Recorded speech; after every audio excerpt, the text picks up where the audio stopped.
सभी दोस्तों का चाणक्य नीति यूट्यूब चैनल पर स्वागत है। आइए दोस्तों, जो हमारे नेक्स्ट क्वेश्चन है उनको मॉक टेस्ट के रूप में करते हैं। अगर अभी तक आपने हमारे चैनल को सब्सक्राइब नहीं किया तो चैनल को आते ही आप सब्सक्राइब करें। आपको बिल्कुल फ्री में पीडीएफ मिल रही है, जो नीचे नंबर दिया गया है, तो उस पर आप मैसेज कर सकते हैं। अगर आपने अभी तक हमारी एक भी क्लास को नहीं देखा तो हमने ये सभी क्वेश्चन विद एनालाइज बिल्कुल डिटेल में डिस्कस किए हुए हैं, तो प्ले लिस्ट में से आप इन क्वेश्चनों को प्रैक्टिस भी कर सकते हैं, पीडीएफ भी आप ले सकते हैं।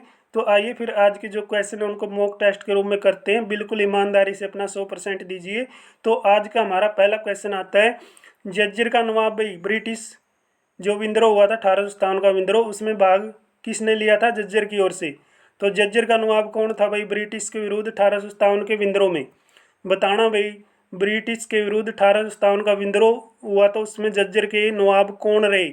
तो जज्जर के नवाब कौन रहे थे भाई? बताओ। नाहर सिंह, समद खान, अब्दुल रहमान खान, सलीम अली। इंपॉर्टेंट पर्सन है भाई, नवाब आपसे पूछे जाते हैं। तो जज्जर का नवाब कौन था भाई 1857 के विद्रोह में? सिंपल सा पर्सन है। तो बताओ भाई, जज्जर के नवाब कौन थे 1857 के विद्रोह में? बिल्कुल इंपॉर्टेंट पर्सन है। तो नेक्स्ट क्वेश्चन की ओर बढ़ते हैं। नेक्स्ट क्वेश्चन आता है भाई, हरियाणा राज्य की सिफारिश किसने की थी भाई? कौन सी समिति ने हरियाणा राज्य की सिफारिश की थी कि हरियाणा राज्य बनना चाहिए भाई? श्यामलाल समिति ने, सरदार हुकम सिंह समिति ने, चांद समिति ने, नेकीराम समिति ने? ये भी इंपॉर्टेंट क्वेश्चन है भाई। हरियाणा राज्य की सिफारिश किस समिति के द्वारा की गई कि आपका हरियाणा राज्य बनना चाहिए, जो कि 1 नवंबर 1966 को 17वें राज्य के रूप में अस्तित्व में आया है। आप सभी जानते हैं इसके बारे में। तो नेक्स्ट क्वेश्चन आता है भाई, ग्राम पंचायत के चुनाव किसके द्वारा संचालित किए जाते हैं? ये क्वेश्चन पूछा गया भाई, देख लो आपके एग्जाम में। तो ग्राम पंचायत के चुनाव कौन करवाता है भाई? केंद्र सरकार, राज्य सरकार, या राज्य चुनाव आयोग, या केंद्रीय चुनाव आयोग? बताओ भाई, ग्राम पंचायत के चुनाव कौन कंडक्ट करवाता है, कौन लेता है भाई? केंद्र सरकार, राज्य चुनाव आयोग, या केंद्रीय चुनाव आयोग? बताओ भाई, ग्राम पंचायत के चुनाव कौन करवाता है, कौन संचालित करता है? ठीक है। नेक्स्ट क्वेश्चन है, अगर आपको इस पीडीएफ के आंसर शो हो रहे ना, तो अगर आपने ईमानदारी से प्रैक्टिस किए हुए हैं, बिल्कुल आपने अपना 100% देना है। तो आपने ईमानदारी से बता देना कि सर मेरे को इस पीडीएफ में से इतने क्वेश्चन आते हैं। तो हरियाणवी परंपरा स्वांग की वर्तमान शैली की नींव रखने का श्रेय किसको जाता भाई? हरियाणवी परंपरा स्वांग की वर्तमान शैली की नींव रखने का श्रेय किस व्यक्ति को जाता है? पंडित दीपचंद, या फिर दयाचंद मायना, या कृष्ण लाल भट्ट, या अप्रयोगित में से कोई नहीं। 3 व्यक्तियों के नाम दिए गए हैं और तीनों नाम इम्पोर्टेंट हैं, जो आपके एग्जाम में पूछे जा चुके हैं। तो हरियाणवी परंपरा स्वांग की वर्तमान शैली की नींव रखने का श्रेय किस व्यक्ति को जाता है? बताइए भाई। नेक्स्ट क्वेश्चन आता है, तो नेक्स्ट क्वेश्चन है भाई, हरियाणा के किस जिले में कई ग्राम है? बताओ भाई, कौन से जिले में कई ग्राम है जिनके नाम तोड़ी, या फिर असावेरी, जसेरी, मालका कोसना, इंडोला, बेरवी है भाई? बताओ कौन से जिले के ये गांव हैं? गुरुग्राम, चरखी दादरी, पानीपत, सिरसा। तो बताइए भाई, कौन से जिले के ये गांव हैं, ठीक है ना, जिसमें कई ग्राम बताए गए हैं, तो कौन से डिस्ट्रिक्ट में आते हैं? नेक्स्ट क्वेश्चन है, हरियाणा राज्य औद्योगिक विकास निगम ने शहर में औद्योगिक मॉडल टाउनशिप की क्या की थी भाई? विकसित किया गया था इसको, टाउनशिप को। तो कौन से शहर में विकसित किया गया? बताओ भाई, मानेसर, फरीदाबाद, अंबाला, चंडीगढ़। तो हरियाणा राज्य औद्योगिक विकास निगम ने शहर में औद्योगिक मॉडल टाउनशिप को विकसित किया। तो कौन से शहर में विकसित किया था भाई? मानेसर में, फरीदाबाद में, अंबाला में, चंडीगढ़ में। बिल्कुल सभी क्वेश्चन इंपॉर्टेंट है, चिंता करने की कोई बात नहीं। एक बार आप प्रैक्टिस कर लो, आपके बिल्कुल सभी एग्जाम में काम आएंगे। वैसे हमने ये जो सीरीज शुरू की है एनटीए बेस हम लेके चले हुए हैं, जो कि आपके ग्रुप डी के बेस पे हैं, ठीक है ना, क्योंकि ग्रुप डी का एग्जाम एनटीए नहीं लेना है। एनटीए जो आपके जैसे कि सीईटी कॉमन जो आपका एग्जाम लिया गया था, उसमें हरियाणा जी की किस बेस की पूछी गई थी? तो काफ़ी बच्चे डिमांड कर रहे थे कि सर पिछली परीक्षाओं के क्वेश्चन करवा दीजिए, ताकि एक बार हम प्रैक्टिस कर लें। तो बच्चों की डिमांड पर ही हमने शुरू किया है। तो साइना नेहवाल भाई, जो लंदन में ओलंपिक होता है उसमें कांस्य पदक जीतती है, यानी सीधा सा प्रश्न पूछा, लंदन ओलंपिक कब हुआ है? तो बताना भाई, लंदन ओलंपिक कब हुआ था जब साइना नेहवाल ने उसमें कांस्य पदक जीता? तो कब हुआ भाई? 2012 में, 2016 में, 2004 में, 2008 में? तो बताइए भाई, साइना नेहवाल ने लंदन ओलंपिक में कांस्य पदक जीता, तो कांस्य पदक कब जीता था? नेक्स्ट क्वेश्चन है, तो हाँसी में सतीत भाई अलीगढ़ का किला जो 12वीं सदी में बनाया गया है वो क्या कहलाता है? तो 12वीं सदी में जो किला बनाया गया हाँसी का किला है, अलीगढ़ का किला कहते हैं जिसको। तो भाई इसको क्या कहा जाता है? चाकुओं का किला, तलवारों का किला, या फिर लाठियों का किला या कुल्हाड़ी का किला, ये भी इम्पोर्टेंट है, इसको भी आप भाई छोड़ना नहीं। वैसे एक भी प्रश्न आपने छोड़ना नहीं है, जो क्वेश्चन चले हुए हैं ना तो ये बिल्कुल आपके लिए लाजवाब चले हुए हैं। तो हरियाणा के करनाल जिले के नीलोखेरी में खोला गया भाई टेक्नोलॉजी ट्रेनिंग सेंटर निम्नलिखित में से किस फसल को समर्पित है? चावल, गेहूं, टमाटर, आलू। जो हरियाणा के करनाल जिले के नीलोखेड़ी में खोला गया भाई टेक्नोलॉजी ट्रेनिंग सेंटर, वो किस फसल को समर्पित है बताइए? चावल, गेहूं, टमाटर, आलू। ठीक है ना, इंपॉर्टेंट है ये भी। नेक्स्ट क्वेश्चन है भाई, हरियाणा में फरीदाबाद की वह झील भाई जो तोमर वंश के शासन के दौरान स्थापना की गई, भाई कौन सी झील की स्थापना तोमर वंश के शासन के दौरान हुई है? सूरजकुंड, सनित सरोवर, ब्रह्म सरोवर, कर्ण सरोवर। सबसे पहले तो भाई जो ऑप्शन में सरोवर दिए गए हैं, जो झील दी गई है, उनका पता होना चाहिए कहाँ कहाँ पर है।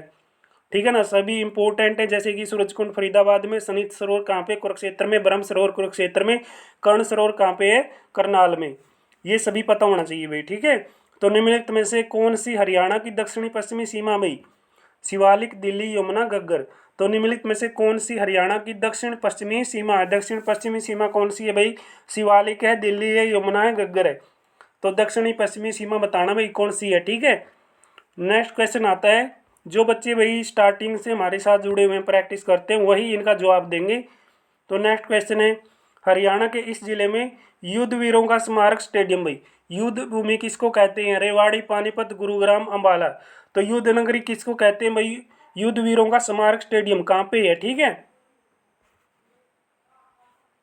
नेक्स्ट क्वेश्चन है भाई, तो सूरों की सर्वाधिक आबादी किस स्थान पे भाई? सूर सबसे ज्यादा कहाँ पे पाए जाते हैं?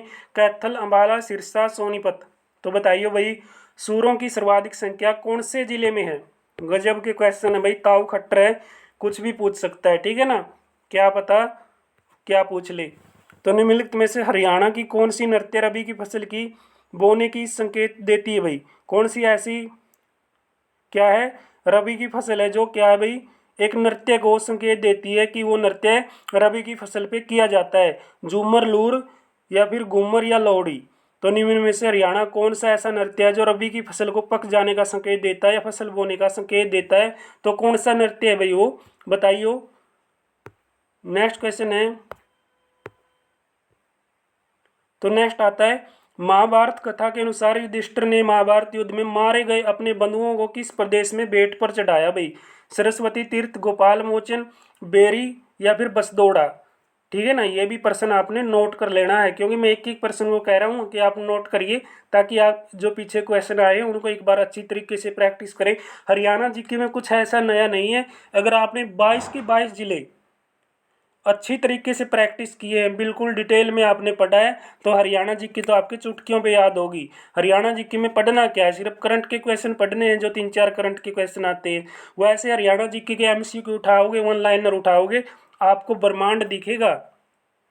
लेकिन अगर आपको ब्रह्मांड को छोटा करना है तो हरियाणा के 22 जिलों को कवर कीजिए, तो ये क्वेश्चन आपको बिल्कुल आसान लगेंगे।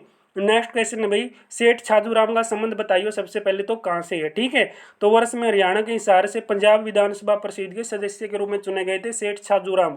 तो कब चुने गए थे भाई ये? 1937 में, 1920 में, 1927 में, 1935 में। तो नेक्स्ट क्वेश्चन है, तो एकलव्य को समर्पित है भाई एकमात्र मंदिर, यानी जो एकलव्य मंदिर पूछा, सीधा सा प्रश्न पूछ लिया भाई, एकलव्य मंदिर कहाँ पे है, किसको समर्पित है ये नहीं जाना, एकलव्य को समर्पित है, सीधा सा पॉइंट है। तो एकलव्य को समर्पित एकमात्र मंदिर हरियाणा के किस ग्राम में है भाई? कौन से गांव में ये पूछ लिया, और कौन से जिले में ये भी पता होना चाहिए, यमुनानगर, खांडसा, सोहाना या फिर बारपुर। एकलव्य स्टेडियम भी है, वो कहाँ पे? वो जींद में है। लेकिन यहाँ पे पूछा क्या है, एकलव्य मंदिर बताओ। ठीक है ना, एकलव्य मंदिर बताना है, तो चुटकियों में बता दियो, दिक्कत नहीं होनी चाहिए। नेक्स्ट क्वेश्चन है, हरियाणा के यमुनानगर को किस नाम से जाना जाता है भाई? इस्पात का शहर, कागज का शहर, तांबे का शहर, कपड़ा का शहर। तो हरियाणा के यमुनानगर को किस नाम से जानते हैं? नेक्स्ट क्वेश्चन आता है भाई, तो नेक्स्ट क्वेश्चन है, मगरमच्छ पालन केंद्र हरियाणा के कौन से जिले में है भाई? पंचकूला, कुरुक्षेत्र, भिवानी, हिसार। तो मगरमच्छ पालन केंद्र हरियाणा के कौन से जिले में आता है भाई बताइए? ठीक है, पंचकूला, कुरुक्षेत्र, भिवानी, हिसार। तो हरियाणा के किस जिले में एस्बेस्टोस पाया जाता है भाई, कौन से जिले में एस्बेस्टोस पाया जाता है? अरे महाराज कितनी बार ये क्वेश्चन पूछोगे? बहुत बार। मैंने जो जितनी बार हरियाणा जीके की बुक उठाई है, कोई भी पेपर उठाया है, पक्का क्वेश्चन मिलता है भाई। ये हरियाणा के किस जिले में एस्बेस्टोस पाया जाता है भाई? हिसार, गुरुग्राम, करनाल, महेंद्रगढ़। बिना ऑप्शन, बिना ऑप्शन बता सकते हो। और मैं ये क्वेश्चन कम्युनिटी में भी डालूंगा, देखते हैं कितने उस पर वोट करते हैं, कितने सही जवाब देते हैं। ठीक है ना भाई? बिना जो क्या करेक्ट आंसर डालूंगा इसको, देखेंगे भाई कितने बच्चे इसका सही जवाब देते हैं। तो हरियाणा के किस जिले में एस्बेस्टोस पाया जाता है? बच्चों की ये भी शिकायत रहती है कि सर अगर आप कम्युनिटी में डालो तो करेक्ट आंसर के रूप में डाला करो। भाई करेक्ट आंसर के रूप में कुछ प्रैक्टिस भी कर लिया करो, कुछ ऐसे भी देख लिया करो। आप वोट परसेंट का आंकलन करके भी आप सही जवाब दे सकते हैं। कई बार तो क्या वोट परसेंट ही ऐसे आता है कि रॉन्ग आंसर पे वोट वोट परसेंट। और कई बार हम भी ऐसा कर देते हैं कि बच्चे का जो माइंड सेट है उसको देखने के लिए कई बार करेक्ट आंसर हम गलत बता देते हैं। तो बच्चा कहता है कि सर ये तो आपका रॉन्ग आंसर है। भाई मेरा रॉन्ग आंसर नहीं है, मैं आपके माइंड को कैचअप कर रहा हूँ। बच्चा कितना नोटिस कर रहा है, आप बहुत अच्छी तरीके से नोटिस करें तो बहुत अच्छी बात है, आपका सिलेक्शन श्योर है। संचार टावर निगम हरियाणा पंचायत राज विधान, दोबारा से देखो इस क्वेश्चन को। संचार टावर नियम हरियाणा पंचायती राज विनियम हरियाणा सरकार गजट में प्रकाशित किया गया। कब किया गया भाई ये? 2010 में, 2009 में, 2012 में, 2011 में। तो बताइए भाई कब किया गया था। नेक्स्ट क्वेश्चन आवा है, हरियाणा का कौन सा जिला भाई खनिज संसाधनों में धनी है? अरे सीधा सा प्रश्न पूछ लो ना, खनिज बोलक प्रदेश किसको कहते हैं? खनिज बोलक क्षेत्र किसको कहते हैं? महेंद्रगढ़, फतेहगढ़, अम्बाला, हिसार। प्रश्न ही नहीं है, बिल्कुल रेरे माटी कर देते हैं बच्चे फिर भी। हरियाणा की वह नृत्य शैली का नाम बताओ भाई जो आभूषण के नाम पर जिसका नाम रखा है। कौन सी नृत्य शैली है भाई? फाग, दाफ, गुग। तो बताइए कौन सी नृत्य शैली है जो एक आभूषण के नाम पे जिसका नाम रखा गया है? तो नेक्स्ट क्वेश्चन आवा है, तो नेक्स्ट क्वेश्चन में बात हुई है भाई हरिवाटी बोली मुख्य रूप से निम्नलिखित में से हरियाणा के कौन से जिले में बोली जाती है? सिरसा, करनाल, महेंद्रगढ़, रोहतक। तो जो क्या हीर वाटी बोली है वो कौन से जिले में बोली जाती है? बिल्कुल आसान है भाई, इसको भी गलत करोगे ना फिर तो करोगे।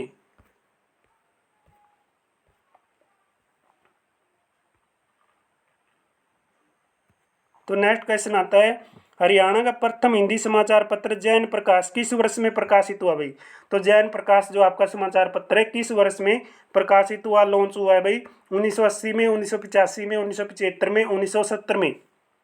तो झट से जवाब देना, क्योंकि हरियाणा स्टाफ सिलेक्शन कमीशन ने हैवी फिटर में ये क्वेश्चन पूछा है, जो हैवी फिटर का एग्जाम लिया गया था 14/8/2021 को। तो 12 जैन मंदिर बताओ भाई हरियाणा के कौन से जिले में है? 12 जैन मंदिर, पानीपत, फरीदाबाद, सोनीपत, कैथल। तो 12 जैन मंदिर हरियाणा के कौन से जिले में है? मंदिरों की कमी नहीं है हरियाणा में। तो हरियाणा के मारकंडा नदी का प्राचीन नाम बताओ भाई? यामू, दोन, छज्जू, अरुणा। तो मारकंडा नदी का प्राचीन नाम हर बार आपके एग्जाम में आपको देखने को मिलेगा, तो बोलना मत भाई। एकमात्र नदी है जिसका प्राचीन नाम बार बार पूछा जाता है, मारकंडा नदी का प्राचीन नाम। तो नेक्स्ट क्वेश्चन आता है, श्याम सतसाई और सत्याग्रही किसकी भाई रचना होगी? ये श्याम सतसाई और सत्याग्रही किसकी रचना भाई? तुलसीदास शर्मा, भाई संतोख सिंह, तो साहिब सिंह मुर्गेद या दीदार सिंह। बताइए भाई श्याम सतसाई और सत्याग्रही जो रचना है वो किसकी है, किसके द्वारा लिखित है ये? हरियाणा में अरावली पर्वतों का सबसे ऊंचा प्रदेश, हरियाणा में अरावली पर्वतों का सबसे ऊंचा प्रदेश बताओ कौन सा है? कौन सा है हरियाणा में अरावली पर्वतों का सबसे ऊंचा प्रदेश? तो भाई बैटरी लो होने वाली है, तो आज का हम अंतिम प्रश्न करते हैं, ठीक है ना, क्योंकि आगे थोड़े ज़्यादा क्वेश्चन वो सेलेक्ट करेंगे। तो प्लीज़ आप कंटिन्यू बने रहिए, जल्दी इनको भी कंप्लीट करके नई सीरीज में नया लेके आएंगे। आप प्रैक्टिस करते रहना, क्योंकि आपके पास अगर ऑप्शन है तो ग्रुप डी का एग्ज़ाम ही हरियाणा स्टाफ सिलेक्शन कमीशन ने लेना है। क्योंकि सिटी मेंस के एग्ज़ाम पे तो फिलहाल देख रहे हैं आप क्या अपडेट आ रही है, क्योंकि क्या 1 महीना और उन पर आगे वो बता दिया गया कि आगे सुनाई होगी लगभग 3 अक्टूबर को। तो 20 सितंबर को भी सुनाई होनी है, लेकिन सुनाई में क्या है नेक्स्ट डेट ही मिलनी है। तो सीईटी मेंस के तो लगभग एग्जाम लटक चुके हैं, तो ग्रुप डी का एग्जाम हरियाणा सरकार यानी हरियाणा स्टाफ सिलेक्शन कमीशन लेगा। तो भाई आप ग्रुप डी पे फोकस करो, यही एग्जाम बचता है जो आपका होने वाला है। तो हरियाणा के पानीपत में आयोजित असहयोग आंदोलन की पहली बैठक को किसने लीड किया भाई? हरियाणा के पानीपत में जो असहयोग आंदोलन की पहली बैठक हुई थी उसमें कौन लीड करता भाई उस बैठक को? चौधरी लालचंद चौधरी, लाला लाजपत राय, बाल मुकुंद गुप्त, नेकीराम शर्मा। बिल्कुल प्यार से आपको बोल दिया है। इसका जवाब देखते हैं कितने साथी देते हैं। कमेंट बॉक्स में खुद आप एनालाइज करके अपना ईमानदारी से बताइए कि सर मेरे को इस सीरीज में इतने क्वेश्चन आते हैं। अगर अभी तक आपने पीछे की क्वेश्चन प्रैक्टिस नहीं किए तो आप ज़रूर करना। फर्स्ट टाइम चैनल पर आए हैं तो चैनल को भी सब्सक्राइब कर लीजिए। बार बार कहता हूँ, अगर अभी तक आपने पीडीएफ को प्राप्त नहीं किया तो जो नीचे नंबर मेंशन हो रहा है उस पर आप मैसेज कर दीजिए, आपको बिल्कुल फ्री इन्हीं क्वेश्चनों की पीडीएफ मिल जाएगी। तो दोस्तों मिलते हैं नेक्स्ट क्लास में, तब तक आप सभी का बहुत बहुत धन्यवाद। जय हिंद, जय भारत।